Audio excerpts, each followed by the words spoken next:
Good morning student. आज हम discuss करेंगे chapter second, page number 22। Microorganism are harmful in many ways. Some of the microorganism cause disease in human being. Plants and animals, such disease causing microorganisms are called pathogens. Some microorganisms spoil food, clothing and the leather. Let us study more about their harmful activity. देखिए कुछ microorganisms क्या होते हैं, हमारे लिए harmful होते हैं। They cause disease, वो डिजीज कॉज करते हैं। तो जो माइक्रोऑर्गेनिज्म डिजीज कॉज करते हैं they are called disease causing microorganism. उनको हम डिजीज कॉजिंग माइक्रोऑर्गेनिज्म या पैथोजेंस कहते हैं। तो those microorganism causing disease are called pathogens. कुछ माइक्रोऑर्गेनिज्म फूड को स्पॉइल कर देते हैं, खराब कर देते हैं, क्लोथिंग्स को खराब कर देते हैं, उनमें फंगस लग जाती है। या लेदर में भी आपने देखा होगा, ठंडियों जब रेनी सीजन आता है तो लेदर के कपड़े, लेदर के जो शूज़ होते हैं उनको हम धूप में सुखाते हैं। अगर नहीं सुखाएंगे तो उस पर माइक्रोऑर्गेनिज्म ग्रो कर जाते हैं और उसको खराब कर देते हैं। तो हम अभी आगे पढ़ेंगे कि माइक्रोऑर्गेनिज्म से की हार्मफुल एक्टिविटीज़ क्या है। Disease causing microorganism and human. Disease causing microorganism in human. Pathogen enter our body through air we breathe, the water we drink or the food we eat. They can also get transmitted by direct contact with an infected person or carried by an animal. Microbial disease that can spread from an infected person to a healthy person through air, water, food or physical contact are called communicable diseases. Example of such diseases include cholera, common cold, chickenpox and tuberculosis. देखिए pathogens मतलब disease causing micro organism हमारी body में कैसे inter करते हैं। When we breathe, जब हम breathe करते हैं। व्हेन वी ड्रिंक वाटर, तो वाटर के साथ हमारे चले जाते हैं बॉडी के अंदर। जब हम कुछ फूड ईट करते हैं तो उसके साथ हमारी बॉडी में इंटर कर जाते हैं। या कभी कभी डायरेक्ट कॉन्टैक्ट से हम किसी को छूते हैं या किसी इन्फेक्टेड पर्सन के या किसी इन्फेक्टेड एनिमल के कांटेक्ट में आ जाते हैं तो उसके जो माइक्रोब्स डिजीज कॉजिंग पैथोजेंस होते हैं वो हमारी बॉडी में आ जाते हैं। तो माइक्रोबियल डिजीज जो होती हैं वो एक पर्सन से दूसरे पर्सन तक बहुत जल्दी स्प्रेड हो जाती है। तो इन्फेक्टेड पर्सन से हेल्दी पर्सन तक कुछ डिजीज स्प्रेड हो जाती है, उनको हम कहते हैं कम्युनिकेबल डिजीज। मतलब कम्युनिकेबल डिजीज क्या हुई, जो एक इन्फेक्टेड पर्सन से एक हेल्दी पर्सन में एयर, वाटर, फूड या फिजिकल कांटेक्ट के थ्रू स्प्रेड हो जाए, उसे कहते हैं हम कम्युनिकेबल डिजीज। जैसे अगर किसी को कोल्ड हुआ है और उसने स्नीजिंग की, ठीक है, या कफिंग की, तो उसके क्या ड्रॉपलेट्स, बूंदे, क्या अगर उन बूंदों के कांटेक्ट में हम आ गए, उन ड्रॉपलेट्स के कांटेक्ट में हम आ गए तो हमें भी क्या हो जाता है, कॉमन कोल्ड हो जाता है। तो ऐसी डिजीजेस जो एक इन्फेक्टेड पर्सन से हेल्दी पर्सन में एयर, वाटर या फूड के या फिजिकल कांटेक्ट के थ्रू स्प्रेड हो जाती है, इनको हम क्या कहते हैं, communicable disease. Just like cholera, common cold, chicken pox and tuberculosis.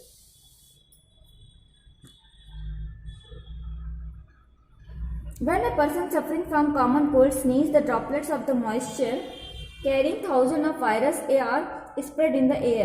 The virus may enter the body of a healthy person while breathing and cause infection.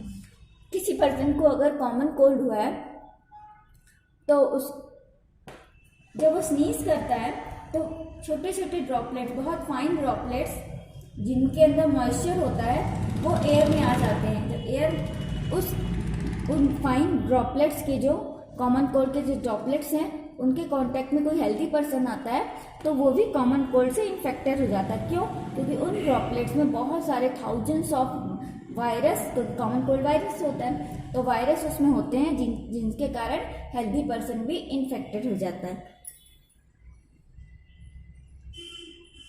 इसीलिए कभी भी अगर स्नीजिंग या आप करिए या फिर आपको कॉमन कोल्ड हुआ है तो हमेशा हैंडकरचीफ लेके चलना चाहिए, हैंकी लेके चलना चाहिए। अगर आप स्नीजिंग करिए तो या तो आप हैंकी यूज़ करिए या एटलीस्ट अगर आपके पास हैंकी नहीं है तो अपने हाथ जरूर यूज़ करिए, ठीक है। डायरेक्ट स्नीजिंग नहीं करनी चाहिए। और अक्सर अगर किसी को कॉमन कोल्ड हुआ है या कोई स्नीज कर रहा है तो उससे थोड़ा सा डिस्टेंस रखना चाहिए।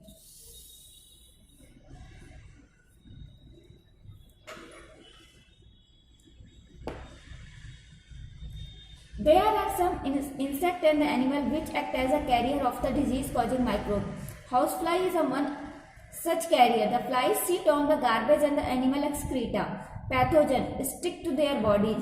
When these flies shit on uncovered food, they may transfer the pathogen.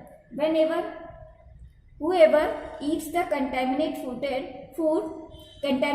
food is likely to get sick. So it is advisable to always keep food covered. Avoid consuming uncovered item of the food. Another example of a carrier is the female Anopheles mosquito, which carry the parasite of the malaria, Plasmodium.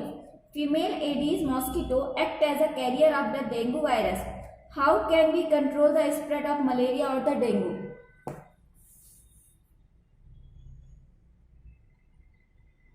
कुछ animals और insect होते हैं जो as a career काम होते हैं disease causing micro organism के लिए। मतलब ये disease causing micro organism pathogens को क्या करते हैं, कैरी करते हैं, मतलब एक जगह से दूसरी जगह फैलाते हैं, स्प्रेड करते हैं।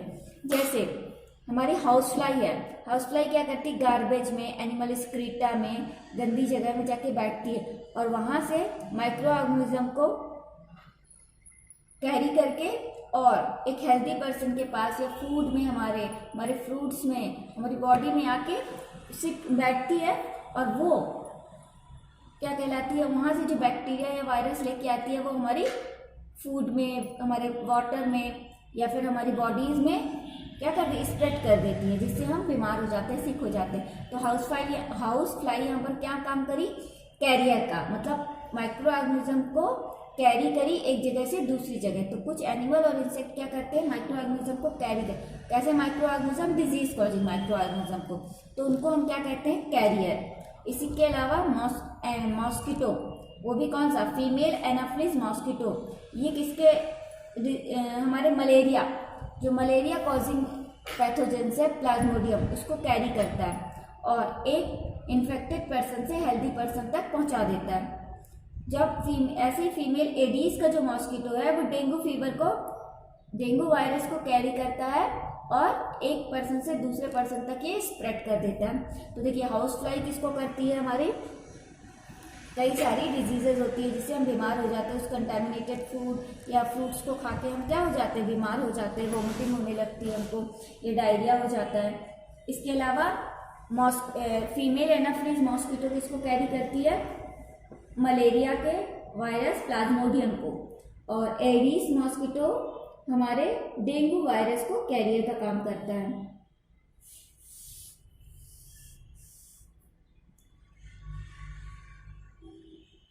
All mosquito breed in water, hence one should not let water collect anywhere, in coolers, tires, flower pot, etc. By keeping the surrounding clean and dry, we can prevent mosquitoes from breeding. Try to make a list of the measures which help to avoid the spread of the malaria. हमको अब कैसे हम रोक सकते हैं इन carriers को spread होने से, तो मॉस्किटो कहाँ पर ब्रीड करते हैं, मतलब कहाँ अंडे देते हैं, ये वाटर में। तो हमको कहीं भी वाटर को इकट्ठा होने नहीं देना है, ठीक है, कलेक्ट होने नहीं देना है। जैसे कूलर में, टायर में, जो टायर पड़े रहते हैं, फ्लावर पॉट में एक्सेट्रा, इनमें क्या होता है, वाटर इकट्ठा हो जाता है, कलेक्ट हो जाता है और उसमें मॉस्किटो अपने ब्रीड्स कर देते हैं, मॉस्किटो ब्रीड करते हैं, मतलब अपने अंडे दे देते हैं। इसीलिए मॉस्किटो की ब्रीडिंग करने से हम उस अपने चारों तरफ को कैसा ड्राई रखना चाहिए और क्लीन रखना चाहिए।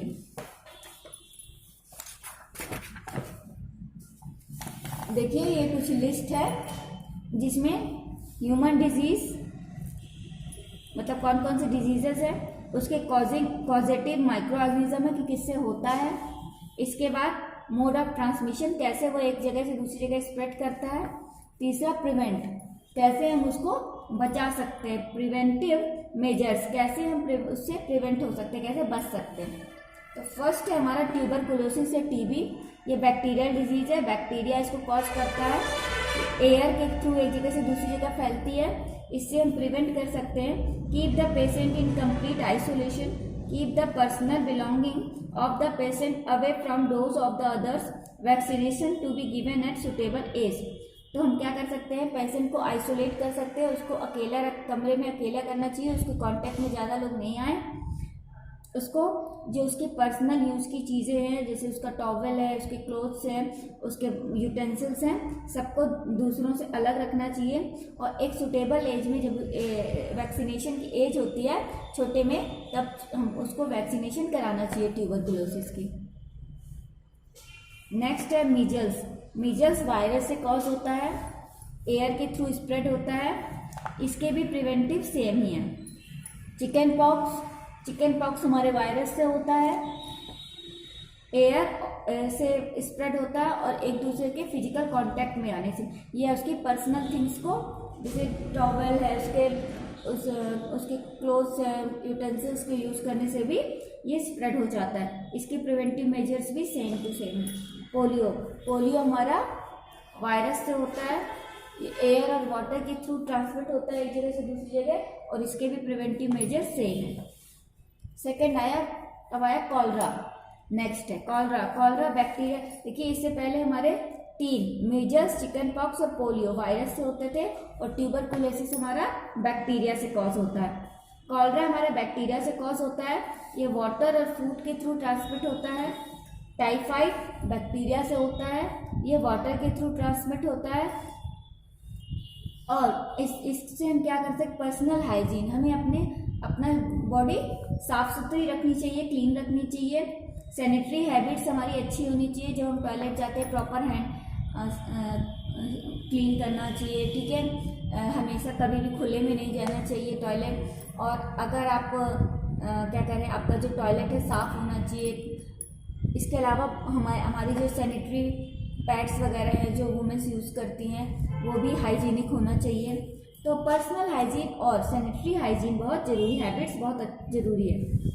प्रॉपर कुक फूड खाना चाहिए, कच्चा खाना नहीं खाना चाहिए, रॉ फूड नहीं खाना चाहिए। Boil drinking water, safe drinking water पीना चाहिए, क्लीन वाटर पीना चाहिए। वैक्सीनेशन भी आती है, तो प्रॉपर एज में इनकी वैक्सीनेशन भी लगवानी चाहिए, हमारे कॉलरा और टाइफाइड की।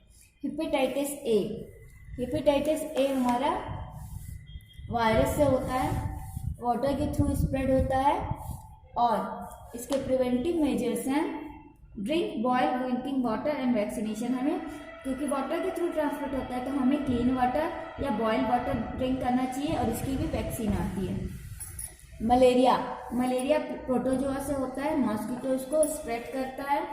मलेरिया से हमको प्रिवेंट होने के लिए मॉस्किटो नेट यूज़ करनी चाहिए, रेपेलेंट यूज़ करना चाहिए, जैसे ऑल आउट है, और भी बहुत सारे आते हैं, तो रेपेलेंट यूज़ करना चाहिए, जिससे मॉस्किटो मर जाते हैं। इंसेक्टिसाइड्स स्प्रेड करना चाहिए, अपने चारों तरफ स्प्रे करना चाहिए। स्प्रे आते हैं इंसेक्टिसाइड्स के, उनको स्प्रे करवा देना चाहिए। मॉस्किटो की ब्रीडिंग नहीं होना चाहिए, जैसे कि मॉस्किटो कहीं अपने अंडे ना दे, इसके लिए अपने चारों तरफ की सराउंडिंग को क्लीन एंड ड्राई रखना चाहिए। Some of common disease affecting humans, their mode of transmission and few general methods of prevention are shown in table 2.1। अभी हमने क्या पढ़ा, बहुत सारे डिजीजेस पढ़ी और उनके प्रिवेंशन के मेथड्स।